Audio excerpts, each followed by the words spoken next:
It's an absolutely beautiful day. So I've just been down to look at the hens and I've just grabbed my camera.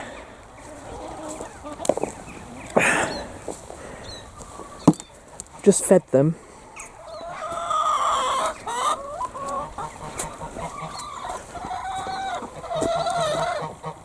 They're all inside eating the corn except for these few. But I've been noticing all sorts of signs of spring. And look, the rhubarb I planted last year is just coming up. Should be a third one over there. We'll just say good morning to Eileen. The place is looking a complete mess, but I can see signs of it looking fabulous. Good morning, Eileen. How are you today?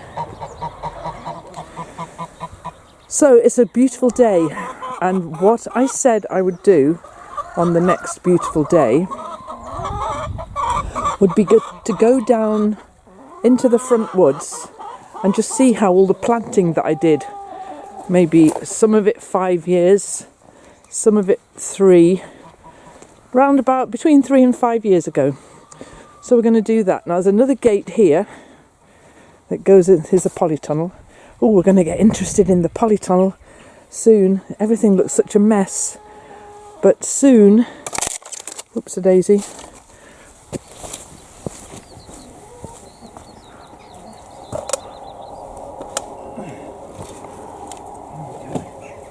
Through the gate we go.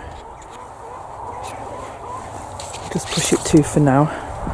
And because it's such a nice day, I'm actually going to walk down here to where the bees are and see if anyone's poking their nose out this morning, because I haven't been down to see to the bees all winter apart from to put sugar on for them, and so I don't even know if they're alive. It's a nice day. If they were going to be out, they would be. Oh, please be alive. But anyway, this puts us into a good spot to look at some of the first trees. It's quite hard underfoot here because it's very sumpy and wet. So some of the trees are doing really well. It's just very wet underfoot. I think I've explained before that because of the... okay, let me show you. That looks like a little bit of a hill. That's actually the path to the dam on the other side of it. And so of course the water is higher than the level of where I'm standing, and so it's too wet. It's almost, you know, if I owned this piece of land, which I don't, I just rent it, I'd build a pond. That's what I would do, but I haven't got the funds to do anything like that. If I built a pond, it would drain it really well. We've talked about it, Mark and I, but it's hard to walk. There's a tree then. I planted a whole load of hazel, alder, birch, holly, all loads of lovely English natives. I'm not going to manage this without falling over, I can tell. There's a little bit of a path up here, so we're going to see if we can get to that. God, it's very bad underfoot. Lots of brambles, lots of reeds. And every now and then I find a little path that the hens have made, which is nice. So really I'm just looking for tree guards now. You see, look, I wonder if you can see down there. It's just water. No, you can't. It's just water. All the reeds will indicate to you how wet it is. It's just really hard to walk through here. But I planted a lot of trees around the perimeter fence, and I guess those are the ones I want to look for today. Sad not to see any bees coming out there. It's a perfect day for bees. I hope I've still got them.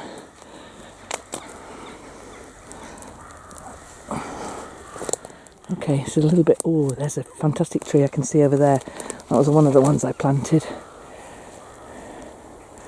Ooh, this is quite a mission. So if you're interested in permaculture, which I am, then the the way that a piece of ground is, or a house, or a garden, or whatever, the way that it's portioned up is in zones. Okay, and so the nearest zone to your house is zone 1, which is where everything happens, which is where you would have your vegetable beds and your compost heap and all of that. And this, where I am now, is zone 5, because you maybe only come down here once a year. But this tree I planted as a little tiny 12-inch little whip maybe 5 years ago, and you're doing rather splendidly. I'm very pleased with you. That is, no idea, not very good at that kind of thing. Mark would know. I'll get him to come down and do this with me. That'll be much more rewarding. I'm never that bothered about naming things. They're just trees and they're beautiful. Now this one, what's the daisy? This one, which has got loads of grasses and things growing out of it, there is a tree in there. Well, I'm not holding up much. It might be an alder. There's a lot of grass growing up through there, so we'll see if we can get some of that out. Get the grass out. And what's in there is an alder tree. I planted 40 alder, so I'm on a safe bet here, saying that's alder, because it probably is. Okay, it's safer to go around the edges of the fence now, because there's a little bit of a path here. Not much. It's very overgrown. Very overgrown. And so I tell you what, I'll just turn around when I get to this next fence post. Okay, so here we go. This is the very, very overgrown bit. It's of no use for farming or grazing or anything. But you can see it's actually quite near to my house. There's my polytunnel in my house just there. It's not far, but it's not somewhere I come very often. I just leave it to the wildlife. Now then, what have we got in this tree guard? Absolutely nothing. Okay, it's a shame. Oh, look who has come down with me though. Hello, darling. It's little Sadie. Come for a walk with me. Now, what have we got over here? Okay, so this is this tree guard's got some lovely trees poking out of it. So that's gorgeous. Yeah, I'll definitely come back and do this properly, and I'll bring the tree man with me, because he knows there's nothing he doesn't know about trees, that guy. I'm just going to have a look at one or two more. Now, I wonder if you can see this little area here, which is all this new growth on this willow. I put those willow in 15 years ago, maybe. I'm just looking to those wrens. There's a pair of wrens in that tree. I don't think I'm going to be able to zoom in on them. Well, believe me, there are 2 wrens following me around in that little tree there, and it's rather lovely. So there's now, I might put a little link here to the chat that I did on New Year's Day, I think it was, where I was telling you about these woods, which is where all the Scots pines were. There must have been 15 or more Scots pines. I'm fearing for my balance here. And so when the Scots pines, look, that's another tree guard. That's got a lovely bushy something or other growing up from it. Lovely. When the Scots pines came down, all of them were removed. Well, Owen's just been 29, so 29 years ago. When they came down, it left this very, very big open area. And all these little stunted birch trees and hollies and rowans, all of these trees, they all just got a chance. They got light suddenly, and they all got a chance to grow. And so it's called the second story when that happens. So the second story trees, just a minute, I'm just careful here. The second story trees then all flourished, and they're just doing so well now that they've got light and space.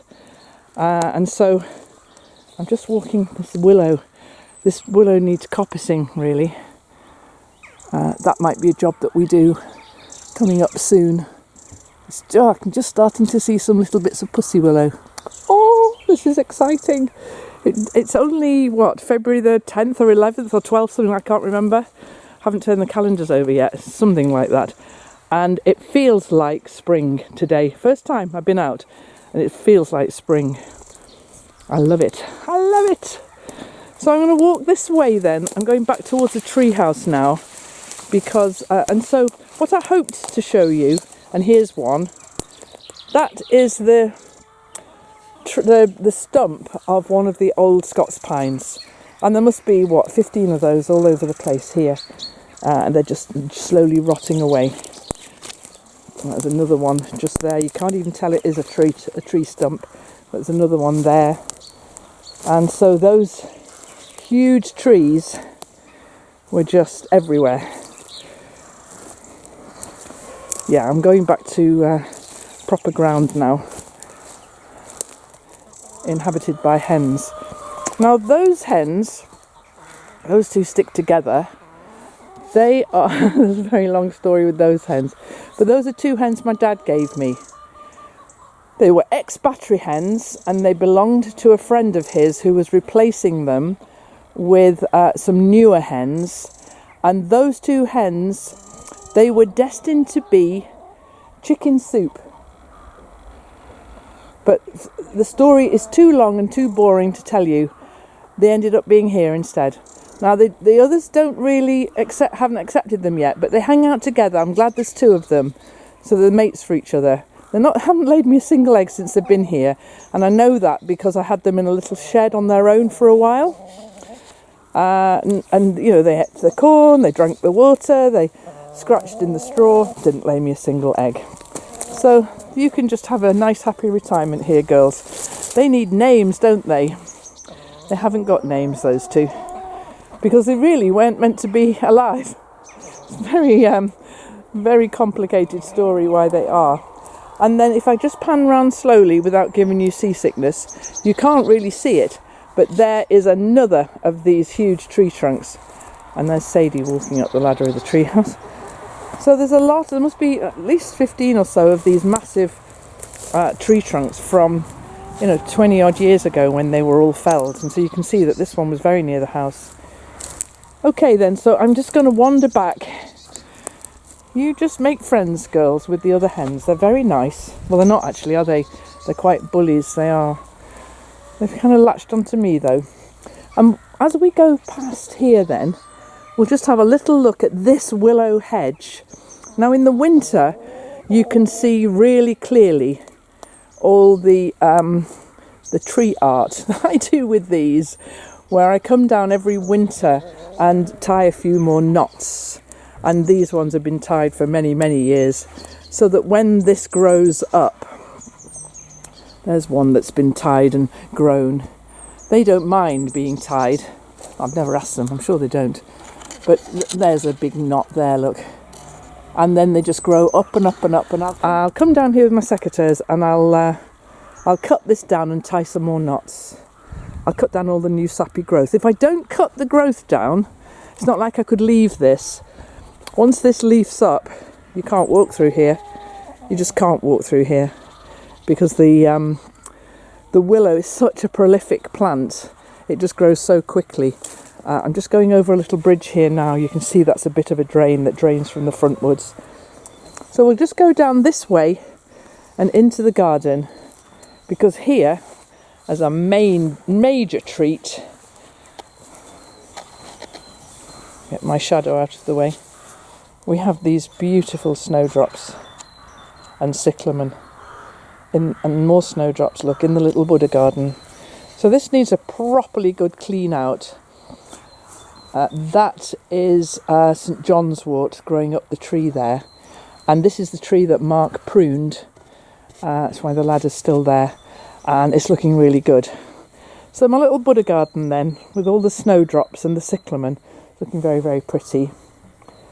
And then up here is the small herb bed. Now I have an ambition this year to create a much bigger herb bed. That's going to be this year's focus, is making a bigger herb bed. I've got a plot for it, and so that's hopefully going to happen soon. So all the sorts of things are just waking up out of the ground. And now here is a few of the leeks that are left that I'm still eating, and then these raised beds here are 1, 2 and 3. So 4, 5 and 6 and 7 are over there. So that's 7 raised beds, which is a lot of raised beds. And all the plans are ready for these this year. I know what I'm planting in those. We've made a plan. And so it's just about getting the soil prepared, adding some decent fertility to them. So there's a lot of tidying up to do, obviously. A lot of tidying up. But then there are little beautiful patches in the garden that are like this. And on a sunny day like this, it just makes my heart sing, makes me glad to be alive, and makes me glad to live here. So these are just little succulents that have taken hold in the wall. I love them. So, guys, I am very pleased with my little turn around the garden. I've got a lot of work to do indoors today, a lot, because the red quilt has got some work I need to do on it, and I've got stuff to do. But I'm going to leave you now with all the names of my wonderful patrons who actually make this channel sustainable, because it's actually now become my full-time job. There's no doubt about it. Yesterday, with the things that I do for both the channel, the patrons, Instagram, all of those things, I spent 12 hours yesterday. Very happy hours, but nevertheless 12 hours. So I just want to thank all the people's names you can see now for helping me do this. If you're interested in helping me sustain what I do here, there's going to be such a lot of gardening coming up soon. The next video might be about the red and pink quilt. That's exciting. And I've got such a lot of ideas of things I want to share with you all. If you're interested in helping me support me there, then pop along to the Patreon page and see if there's anything there that you like the look of. Chat to some of the people who are there to see how they're enjoying themselves. And I look forward very much to welcoming you to the Patreon family. Content here will still be as much as it was before, and so that's fine, always ad free. So that's all from me, and I'm really, really, really grateful to all of you, all you new subscribers. I think you're wonderful. All you original subscribers, I think you're wonderful. All my patrons, I think I'll shut up now. Thanks everyone, and I'll see you next time.